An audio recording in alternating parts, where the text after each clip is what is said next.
already said that. I'm Steve French. I am currently the only secondary Montessori teacher in Victoria, having been trained with your support, financial support. I went to Cleveland, Ohio 2 years, almost exactly 2 years ago, a year and 11 months ago, and spent 5 weeks training. Marie is heading off there shortly. So I've been running the Erdkinder program here now for a year and a term and a tiny bit. Marie's joined us this year. And tonight, our special guest tonight, Laurie Ewart-Krocker, taught me and 63 others during a 5-week course, crash course. The shortest week we did was 70 hours. So the longest was 90, we counted. On Erdkinder, on teaching Montessori at a secondary level. So we'll give you some ideas of the sorts of aims that Maria had. She didn't do a lot of writing on secondary, but it was carried on by her son Mario, by Bubba Crummins, and now by quite a very strong group of people, both in America, in Bergamo, Italy as well, but in America it's NAMTA, is headed up by David Kahn, and Laurie is now regarded as the second most knowledgeable person there. And she was a huge effect on me, so I'm really happy to see her again and have her tonight. Ready now. Hello, everyone. It's a pleasure and a miracle to be speaking to you from around the world, and I can very much appreciate our new technology so we can be together and share ideas. I have a few questions or topics that Victoria sent me, and I can comment on those, but I'm happy to take questions or respond to what you need. Victoria said maybe I should speak a little bit about the integration of studies and work, and I think it is one of the more complex pieces of what we do with adolescents. But you have to think of integration not as integration of subject matter for its own sake. The reason we integrate studies is because life is integrated. When the core of what adolescents are focused on is meaningful work, right? You're providing opportunities for them to make contributions to their communities. And there are tasks to be done. And when you are on a farm or in a community, there are real problems to solve. There are real jobs to take care of. The expertise that you need is across the board. So let's take an example that can happen all over the world. We monitor the quality of the water that we use on our property. We have water from a well, we use it, we treat it. We're responsible for the quality of the water that we're putting back into our watershed in our ecosystem. This is a real responsibility. It requires knowledge and real adult level knowledge to do this work. So our students have to understand the chemistry of water. They need to understand the ecosystem of our water, our pond and our creeks and our streams. They have to understand the potential pollutants that we could be putting into our water. This is biology study. This is microbiology. This is chemistry. It's also economics. It's also social responsibility. There are politics behind water rights and water responsibilities. If you're going to address a real problem in a community, you have to integrate studies. It also involves mathematics. To know the volume of the water in your pond, to be able to measure and appropriately test with water testing kits. So you take any real job, any real task in a community, and you can't answer the questions that it raises with just one discipline. You have to have a variety of disciplines to answer the problem. So that's why the work is integrated. It's integrated naturally, but then as the teachers and the adults who are overseeing this, we have to make sure there's a balance of integration over the course of the students' time with us so that they when they are doing the various jobs and projects, they are getting important introductions and extensions in all of the various disciplines that they would study. So our job is to set up the potential projects so that there's a balance of integration and to observe and keep track of what students are doing. Dr. Montessori considered mathematics and language as essential human intelligences. So you are born with a mathematical mind. We are born as social linguistic creatures. We need those two abilities to be nurtured from the moment we're born, really through our adulthood. Those two particular pieces, math and language, have special needs, a special way of nurturing the ability of human beings to fulfill those to their greatest potential. So the way that we do mathematics has a unique and full and rich response. Yes, we will be applying mathematics to testing the pond. We'll be applying mathematics to measuring the woods that we're going to use when we make our wood products. But we also need to nurture the mathematical mind with concrete materials and appropriate lessons and appropriate projects and demonstrations.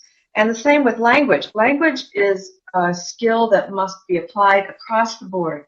You need language skills in everything that you do. And so not only do we have workshops in improving our language skills, which are important, an adolescent's not going to be interested in studying grammar or composition for its own sake. But because you are doing so much real and meaningful work, there's a great deal of language required. If I'm going to write up a lab report on the quality of our water, I need appropriate language skills. If I'm going to make a proposal to the community that we purchase new brood of chickens or we build a new structure on the property, I must use good, clear language skills.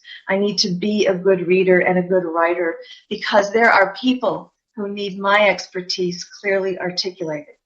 The way to engage adolescents at the highest possible level is to give them real, meaningful work, because then they will want to have the appropriate expertise to become the person who's contributing to that work, and the community recognizes it.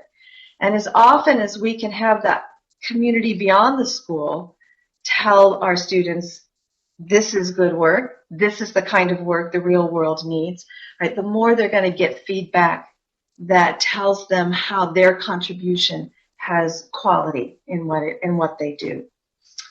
Okay, I think there's no particular universal way to implement this program for adolescents right now. Maybe after 50 years of experimentation, we will have common and universal threads that are very obvious to all of us. But we can follow Dr. Montessori's plan. And in that plan, she gives 3 different developmental needs that study and work can respond to. The first one is freedom of personal expression. Self-expression is so important to this age group. Actually, it's important to all human beings to be able to freely voice one's thoughts and ideas, and also to freely express one's potential creation in your imagination or in the world through art, language, music, drama. We must be able to provide adolescents with avenues for self-expression, particularly creative self-expression, because this is a time of life when they are creating a self, an identity, a person that they know and are aware of in themselves. So we must make art, music, drama, language expression available in whatever they are doing. And Montessori was clear about that, and we see the value of it. The second area I've already mentioned, she calls psychic intelligences, math, language skills, and also the ability to morally collaborate with other human beings. Those are especially nurtured in in particular approaches to teaching and also providing practice in a variety of ways. The third area is simply receiving the culture of our time. Our adolescents, because they are emerging adults, they need to know what we know now as a human race in science, technology, and the story of human beings in history. But you can't just lecture those things to adolescents. They are only engaged when they see the relevance and the purpose for them. So our job is to create a context, a place where that meaningful, relevant work calls them to become experts academically and with skills and with human collaboration. And that's why this Erdkinder, I heard Steve say that, why this Erdkinder idea is proposed as the environment, because what an Erdkinder really is a place. It's a real place in the world where a real community is living together, studying together, solving its problems together. When you have a genuine community in a real place with neighbors and boundaries and regional issues and its own history, you have real meaningful work.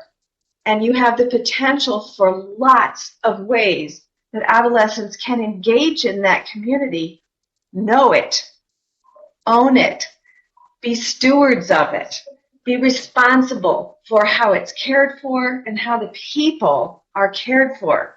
And then it's really a limitless field for study. And that's exactly what Montessori said. This is a limitless field for scientific and historic study. And you can't, there's so much academic association, it's hard to get to it all. There's so much real work behind it. Everybody on page. What I'm quite interested in is technology and what is your perspective of, Maria Montessori's not here. I reckon she would love technology. But I'd be interested in your perspective of how you see it applies into the program or into the perspective of the way you're educating young people. Absolutely, and it's one of the greatest challenges right now for all of us. The technology is, as you know, advancing faster than we can incorporate. But just on principle, Montessori would say there is nothing evil about our technology. It's only in how we use it. It's only in the balance of the moral character behind the use of our technology. And she said, we're out of balance with how we apply our science and our technology. Her main concern, and I think ours is too, is to help develop a morally aware, conscientious human being behind the use of this technology. So we cannot make it the devil, right? We cannot make it a pariah. It's a valuable tool. And we can see just in this conversation, it is uniting people around the globe. That's going to be a great gift to humanity. And we should appreciate the aspects of our technology that are going to bring humans together to solve their problems. However, it has its risks in that we still are human beings and we are still programmed to interact with each other with awareness of each other in personal and empathetic ways. And adolescence is a time of learning how to be a social person. We don't really know at this point how much of an obstacle the technology may be to actually being very good communicators and socially aware people. We know that without human face-to-face interaction, we can have very bad judgments in our dealings with people, and our students and our adolescents can too. So at the moment, we did a study in our community. Our staff took a year and a half to read all of the studies we could find on the effect of technology, particularly on social development. And we have decided that it's important to limit technology when it's an obstacle to human interaction that's helping human beings come to know each other really well. You know, we communicate in a lot of nuanced ways when we're together. When we don't have an ongoing face-to-face relationship, we make mistakes in communication. So we need to protect our adolescents and make sure they have face-to-face human interaction on a regular basis with people who know them and they are coming to know. But our technology will be a valuable tool. We should use it for that research and communication that helps us to solve problems. But be careful. Remember, there was a time when we didn't realize putting a 2-year-old in front of the television all day was going to be a problem. It is. And we need to be aware that 13-year-olds may have fundamental human needs to interact with people face-to-face that we'd be depriving them of if technology takes the place of human interaction.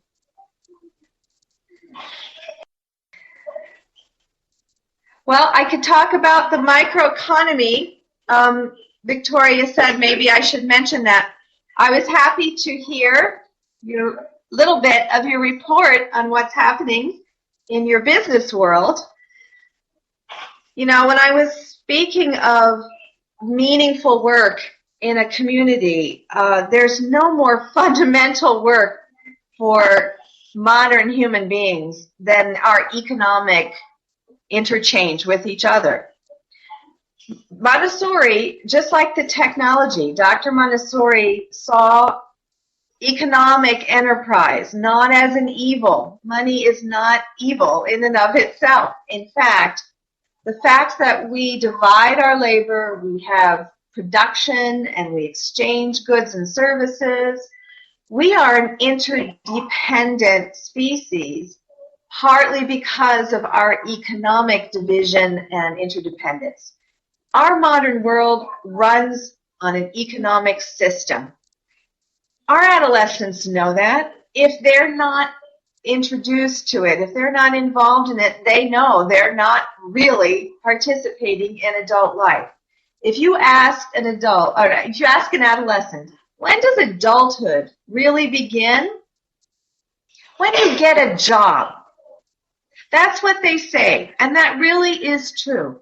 When you are earning your salary and paying your bills, and you're responsible for your self-care in that way, that's really independent adulthood. So they are highly motivated to become part of what's clearly, right, the adult system of economic interchange. They don't necessarily need to earn that money for themselves personally. We weren't sure about this when we started at the farm. We wondered if it would bother them if they didn't have personal income. It turns out that their concern is mostly that they are a contributing member, that they're part of a recognized economic endeavor, and what they produce or what they sell at the market and how they account for the money that's coming and going, that's what really counts to them, not so much whether they're personally making money. Now, the older an adolescent gets, the more it becomes important that that economic independence is personal, but not at the beginning. So again, really, this is just part of that participation in a genuine community effort and collaboration and producing goods, making a unique contribution, interfacing with the community beyond your school in order to provide goods and services is simply a highly engaging and motivating activity. And so we should make that, excuse me, part of the framework of the meaningful work that they do, because it keeps them a contributing member. We are a very urban setting. We have been working on getting a vegetable garden up and going, and it's been very slow progress. So, but I wanted to do that because it is using the land, but are there other ways that would be just as viable to get them involved in microeconomy? I visit a lot of programs now, and often urban programs are using food, kitchen, cooking. So, for instance, the school in Chihuahua, Mexico, has a restaurant set up where they serve a breakfast once a week, and it's a big elaborate affair, and parents come and stay for several hours. So food service, restaurant service has been an urban contribution. There's a school in Michigan, I believe. It's an urban, very large urban high school, and they are pulling in lots and lots of money on a lunch business. They make lunches and sell it to the school and to parents. So that's something urban communities can do. Products, soaps and jams and photographs and cards. So stationery is also a kind of product that many urban schools are producing as well.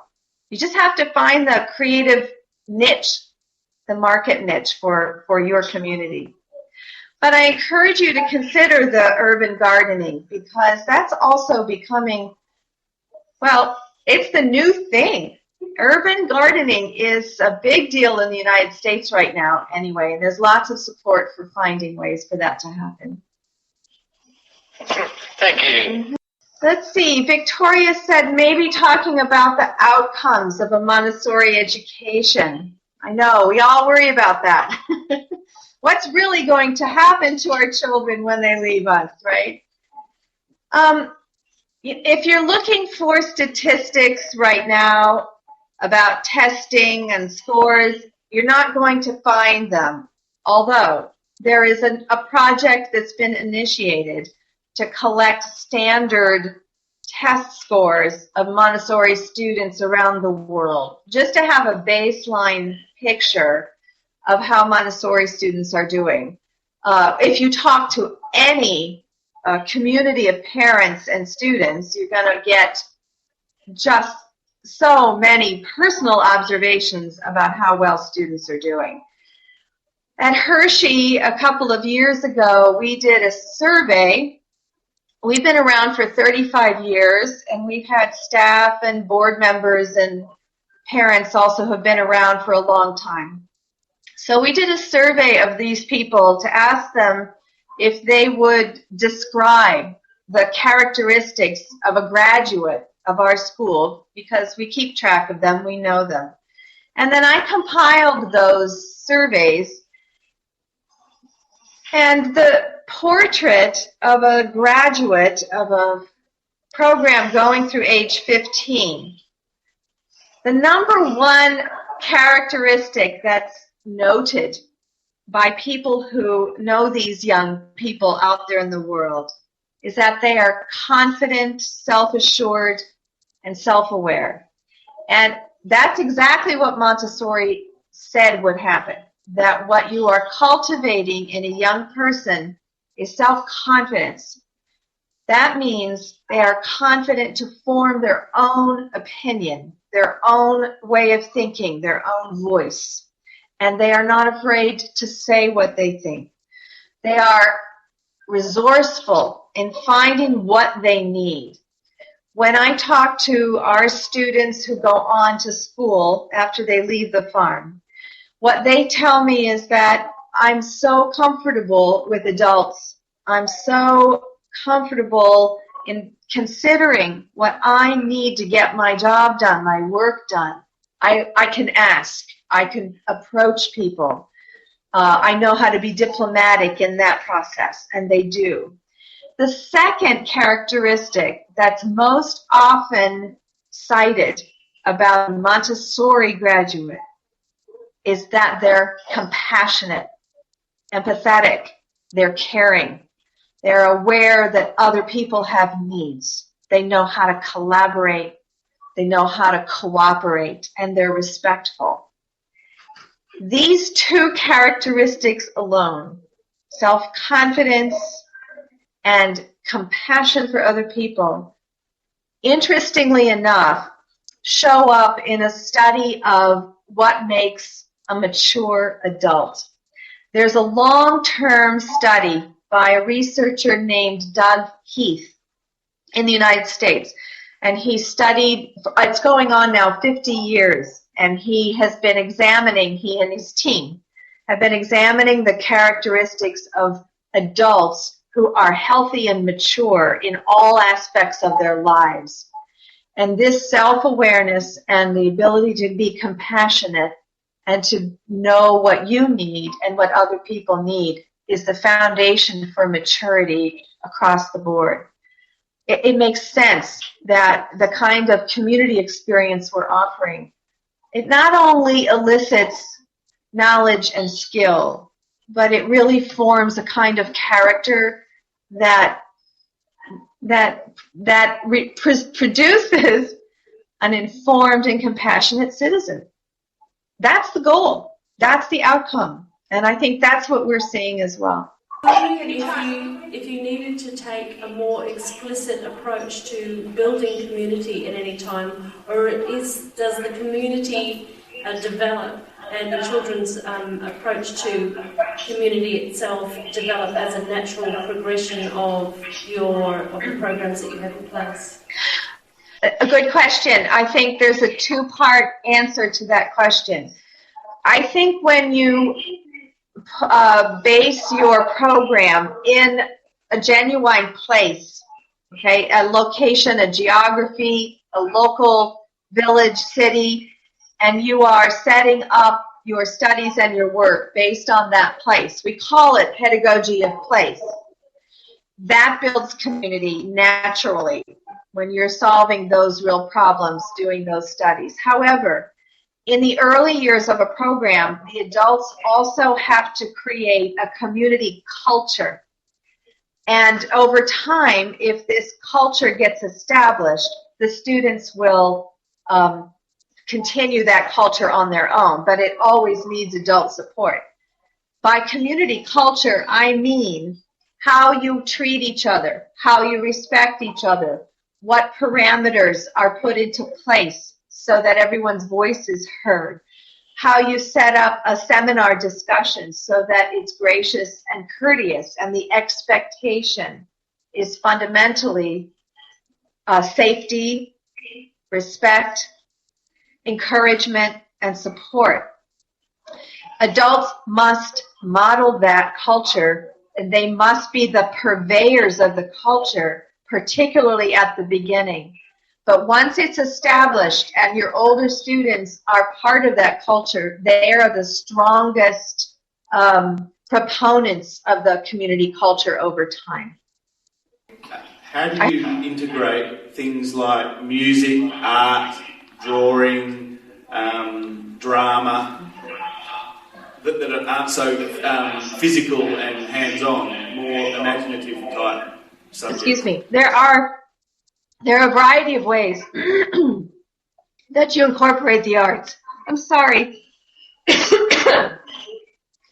First of all, as I said before, providing the opportunity to express your knowledge in an artistic way should be an option. Even when I do a project on water quality, one of the ways a student can express what they know is through poetry or through a painting sometimes. They still have to write papers and lab reports, but they know that they are free to use the arts to express what they're thinking in response to a project that seems primarily academic. However, we have that whole section of Montessori syllabus is self-expression, so that we provide opportunities for them to explore various arts, music, drama with people who know what they're doing, so that they can gain skills in the arts as well. We have a whole day of our week, our Wednesdays, where we do creative and physical expression projects. We try to provide 5 or 6 choices. These projects last for 6 weeks. And when we can bring in experts from the community who do what they do for a living, not just as an art teacher or music teacher, those people are valuable. But when you can bring in a real photographer, someone who really does pottery for a living, a real musician, and they have the opportunity to spend some time with someone who does this, they also have a chance to see, a certain kind of adult who does what they do for a living and is passionate about what they do. Montessori says, this is not particularly the time of life where you formally train in the arts or in music, although a student may be already passionately involved in learning the piano or the violin. That's great. But this is a time of life when you explore the possibilities for expression and try to discover lifelong passions in music and the arts. So provide opportunity, provide some experts who can share what they do for a living, encourage individual interest, try to find outlets for those things. Do you teach a second language to your students, Laurie? Yes, to second language. And Montessori even said that. We're a global community now, and acquiring second and third languages is going to be important. The best way to acquire a second language is to have people in the community who speak a second language and are able to share that. That's not always possible. It's also, of course, best to be exposing our children at a very young age to a second language. In the United States, Spanish is now absolutely necessary for us to learn, and the ideal situation is that that language is being spoken by someone in the younger communities in our school. However, by the time you get to adolescence, formal language study can still happen. It happens, needs to happen regularly during the week. It requires lessons. And the kind of teaching approach that we have, where the adults are giving a lesson, but there's also extended time for independent work and exploration, that's also the best learning cycle for second language. So we call that the 3-period lesson, and it's an elegant and an effective learning cycle. So having the second language teachers use that approach, just as we do in the other areas of study, is helpful. I have to say, though, that what's been the real turning point for us in how effectively our students acquire a second language is we have students who speak Spanish and now German in our communities, so that there is informal sharing of second language as well.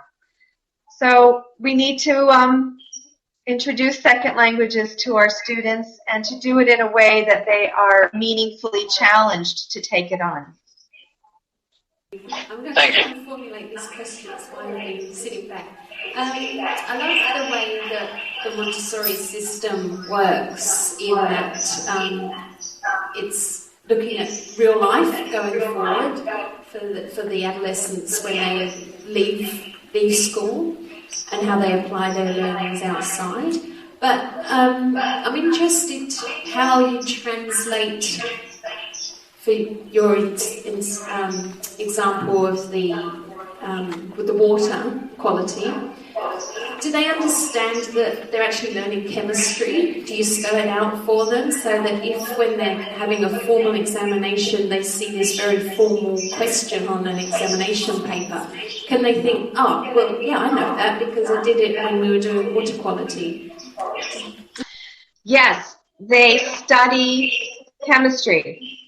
They get lessons in how atoms and molecules work. They get lessons in what we call the polarity of the water molecule and how the water molecule then interacts with substances that could potentially be pollutants. They study pH. They study chemistry changes, chemical equations. But it's in the context of solving this problem. That learning is deeper and more meaningful in the long run than memorizing something and spitting it back on a test. Now, do they carry all of that knowledge in the front of their brains all the time? No. You don't, I don't, nobody does. But if they have learned it meaningfully, there's something that's been internalized that's there and can be introduced. It can come out so much more easily. When they take a standardized test, they will need to review for a test, right, a national test, just like anyone. But if they've truly internalized some learning, it's there and it's going to come out more easily. We give our students a national test every year so they have the practice of taking a standardized test. We give them a workshop in how you take a standardized test, what the questions look like, what the strategies are for recalling the information. That's a practical skill that they're going to need. Is it the best assessment of their knowledge? Probably not. It's a particular kind of assessment of a particular kind of learning. Their learning, if they are truly engaged, their education is broad and deep. What I hear from students in beyond our school, in high school when they leave us, they say things like, I'm sitting in a class, in a traditional class, and I feel like I already know this material. I mean, not completely, but it's familiar to me. And it doesn't take as much work to take it to the next level, to have that knowledge be sharpened and expanded, because the foundations of that learning are already there. Very little is completely new. They're hearing things that touch learning they've already gone through. Do they need to learn how to take tests? Yes. Should it dominate their lives? No. Laurie, I just wondered if you could say something to us about the use of Montessori materials in the adolescent program. Is that something that you incorporate there at the farm? It's good to have them, particularly the math materials. Our adolescents are on the verge of abstraction, but concrete experience is still valuable. So in math in particular, to be able to revisit materials and remember, it's a way of recalling, it's a way of calling up what they already know. There are now advanced math materials that go all the way through calculus. And the people at the Montessori High School in Cleveland, in particular Mike Waske, you may know this, is developing those materials and lessons to go with them for the upper levels of math. And what they're finding is these are still very valuable demonstrations. Language materials are good to revisit, but adolescents are not interested in staying with them for long. So I keep the language materials to demonstrate a point. Otherwise, your materials are all the tools that you need to do the work in your community. So lots of science and lab materials and research materials. Hello.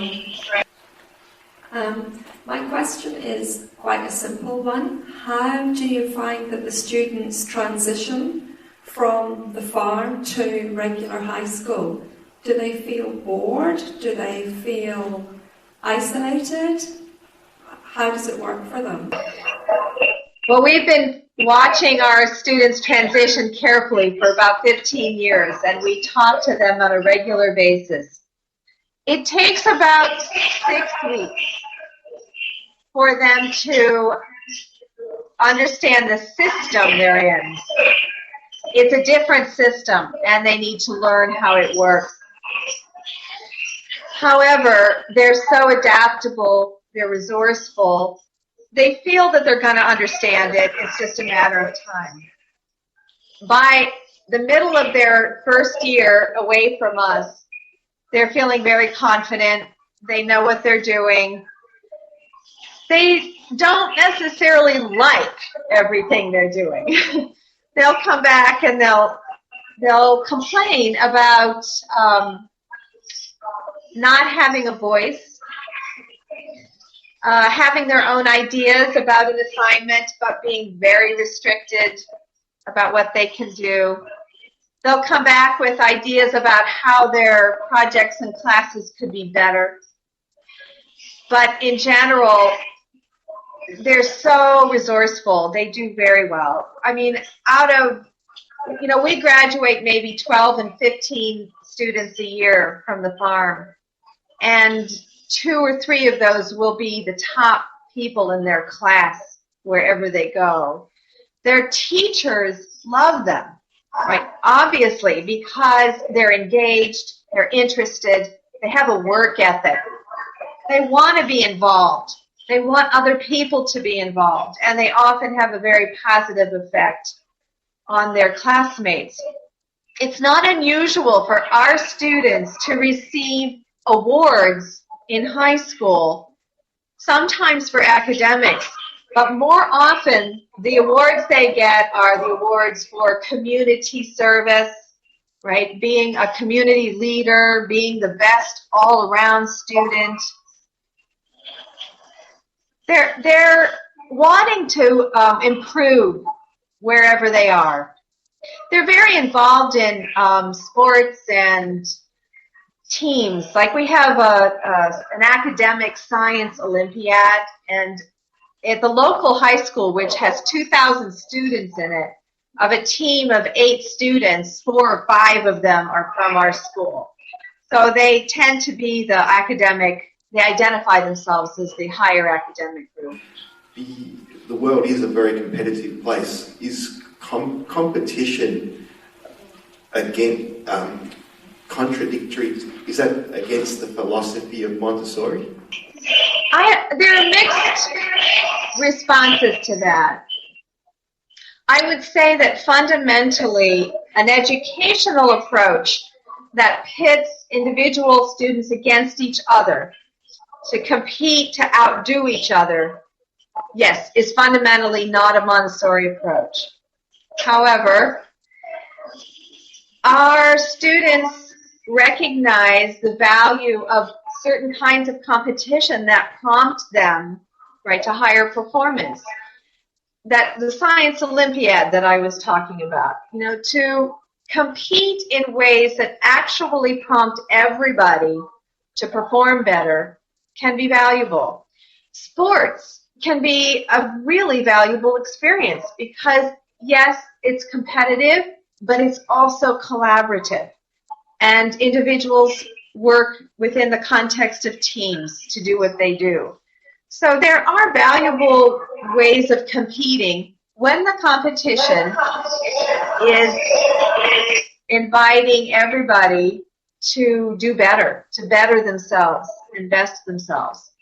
But really the cultural educational approach which says collaborating is cheating and you should try to outdo all the other students around you.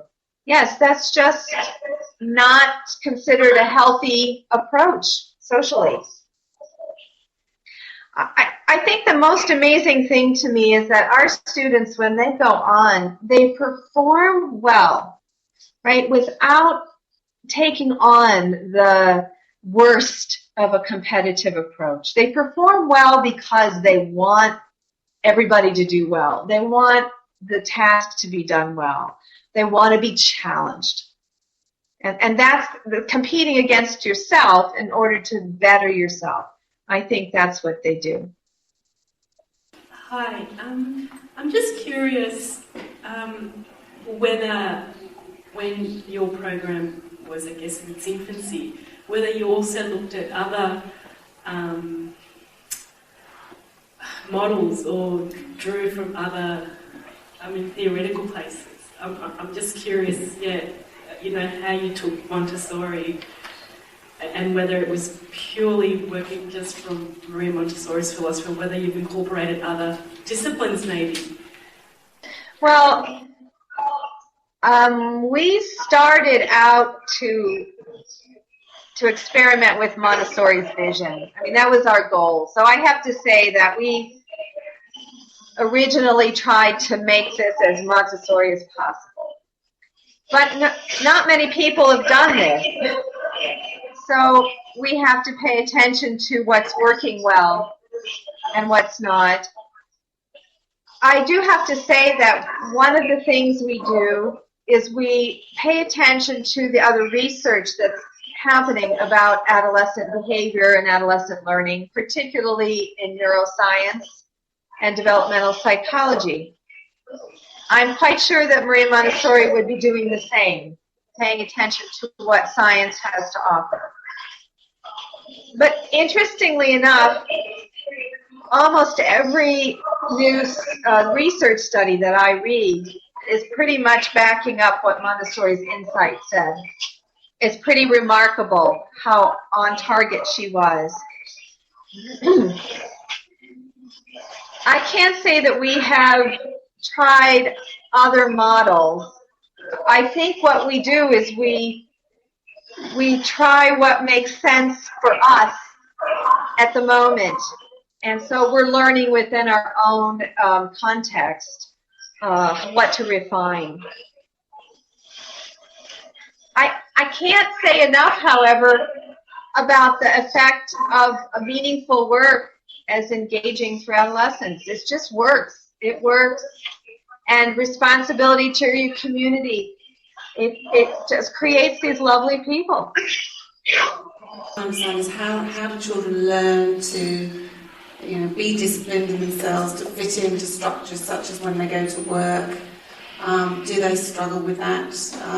How do you teach that at that level? It's a combination of a couple of things. Discipline, self-discipline is important. And I think there probably are Montessorians and programs that lean too much toward a relaxed approach where work is not important. And that's just not true. It's never okay to not work. We have to be productive as human beings. We have to work hard to do what we do well. Now, are adolescents capable of that all the time? No. This is a time of life where productivity is inconsistent and focus is inconsistent. And adults need to be patient with that. But the expectation is that we work, and we work hard. And when it gets particularly hard for you, I will help you. And we'll do it together. Because the outcome is important and the quality of what we do is important. And I'm willing to assist you to get that quality without being domineering or shaming. And I will be patient and understand, right, that an adolescent's energy levels can be inconsistent, and they can be very concerned about personal things that are happening in their lives. That's okay. We have to understand, but we're still going to work. So we're modeling that self-discipline, and I use the analogy of, it's like putting bumper pads on the hallways. Does that make sense? You're walking down the hall, and they're going to kind of bounce back and forth. They don't always take a straight path. Their mind isn't always on a straight path. But we're providing the boundaries, and we're helping to keep them focused by calling them to a higher level of work and performance, because we all care about the quality of what we do. And we just have to tell them, you know what, it's hard. Sometimes it's hard. The benefits that Hershey students get as part of the reporting situation, how can that be replicated by how parents approach their adolescents when they come home? Well, I certainly think that being a contributing member to a family endeavor, right, family enterprise, is valuable and important. And I think all adolescents who are living at home should be contributing to what's happening at home. You have to be artful about doing that. You have to be offering choices. You have to be respectful of their needs and their opinions. In our home, anyway, when chores were required, we made the list of things that needed to be done, and everybody got to choose two and then decide on the time that they were going to get them done. So a framework of choice within structure. I would have to say, though, that in terms of replicating the social experience, adolescents very much need peers at this time of life. I mean, this is not really a negotiable developmentally. They are wired, evolutionarily programmed, right, to interact with the peer group that is their tribe. I mean, they are learning to socialize with the people they're going to become adults with. I think it's important that adolescents have other adolescents as well as other adults in their lives, adults other than their parents. Their parents are very important, primary, but they are studying adulthood in order to understand what adulthood looks like. They also need other mentoring adults in their lives right now. Thank you so much. Look, I feel really excited that you've been able to join us. I think it's been really special. Thank you so much, Laurie. It's good to see you again.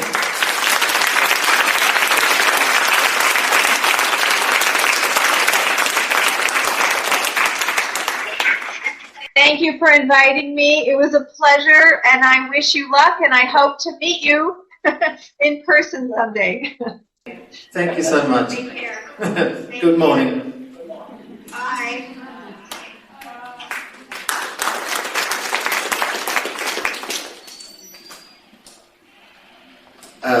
I feel very humbled in some ways by that. I have enormous respect for that lady. Her depth of knowledge about what Dr. Montessori felt, thought and wrote is barely matched throughout the world, I think. The one thing that made me feel really good is that I see almost all the things we're doing are pushing very strongly in the right direction. I got a couple of ideas out of her, but I did go, oh yeah, no, we're doing that. Yes, we got that right. So I'm feeling good. ABR.